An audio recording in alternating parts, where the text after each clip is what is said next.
Nhìn vào đài đá phía trước, Dịch Thu xác nhận xung quanh không có nguy hiểm, chậm rãi tiến lên phía trước. Phải chăng của cầu nhỏ trên đài đá đột nhiên bay ra, trong chớp mắt đã bay tọt vào miệng cậu. Ngay khi của cầu nhỏ đi vào miệng, Dịch Thu cảm thấy như được bao bọc bởi sự mềm mại, chìm đắm trong cảm giác kỳ diệu không thể thoát ra. Đây chính là kỳ thuật của mình. Bức tường tức thì phun ra làn sương mù, nhìn kỹ lại, hóa ra lại là bột kim loại. Những hạt bột này bay lơ lửng trước mặt Nhất Thu, cuối cùng tập hợp thành một của cầu sắt màu bạc.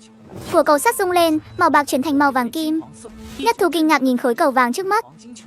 Kỳ thuật của mình vậy mà có thể thay đổi loại kim loại. Nhất Thu không thể tin nổi, nhìn vào đôi bàn tay mình, cậu dường như quay trở lại lúc lần đầu tiên uống dịch hóa nguyên dịch, như thể vạn vật đều nằm trong một ý niệm. Đài đá trước mặt cậu bắt đầu biến đổi. Đài đá bình thường đó chuyển sang màu trắng bạc với tốc độ mắt thường có thể thấy. Khoảng 30 phút, vào lúc những sức mạnh này hoàn toàn biến mất, chính là lúc đài đá khôi phục lại hình dáng ban đầu. Cậu giơ tay chỉ về phía bức tường bên cạnh, khi cả bức tường trong nháy mắt biến thành màu bạc. Dịch Thu cũng cảm thấy thể lực của mình đang cạn kiệt nhanh chóng, có vẻ như năng lực này cũng có giới hạn. Bức tường hóa thành chất lỏng đổ xuống, mà phía sau bức tường lại vẫn là loại vật liệu không tên đó.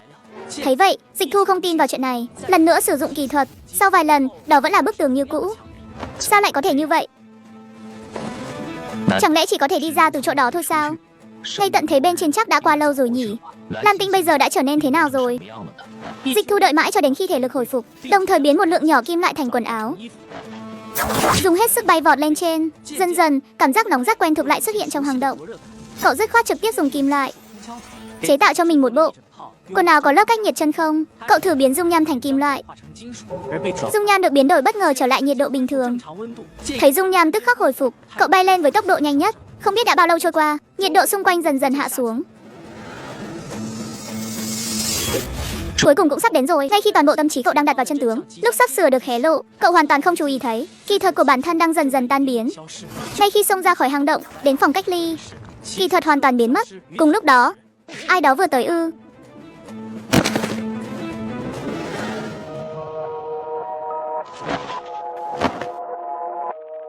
Đây là đâu? Ngay lúc Dịch Thu còn đang thắc mắc, trong không gian yên tĩnh vang lên một tràng pháo tay nồng nhiệt. Họ nhìn qua lớp kính và nhiệt tình vỗ tay, trong ánh mắt lộ vẻ hưng phấn. Đôi bàn tay vỗ đến đỏ ửng nhưng vẫn tiếp tục vỗ mạnh. Chuyện này rốt cuộc là sao, các người?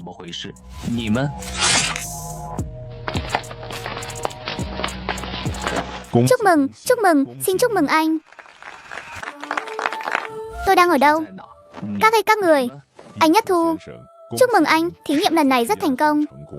Thí nghiệm gì chứ? Anh đang nói gì vậy? Anh vừa mới thoát khỏi thí nghiệm, ký ức chưa hồi phục nên không biết cũng là chuyện bình thường.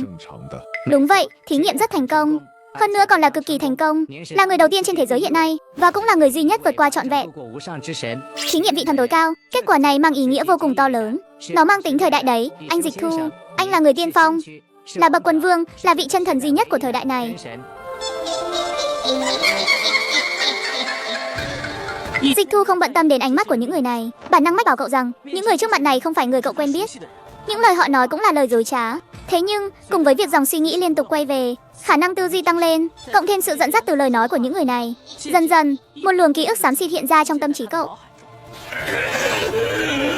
Đầu bỗng nhiên truyền đến cơn đau dữ dội, cậu ôm đầu ngã quỵ xuống. Lý Quốc Triều nhanh tay lẹ mắt tiến tới đỡ lấy Dịch Thu, chậm rãi đặt cậu nằm lại lên giường. Giai đoạn đệm ký ức, vật chủ cần được nghỉ ngơi. Chúng ta đi trước thôi, cần phải chuẩn bị cho bước tiếp theo rồi.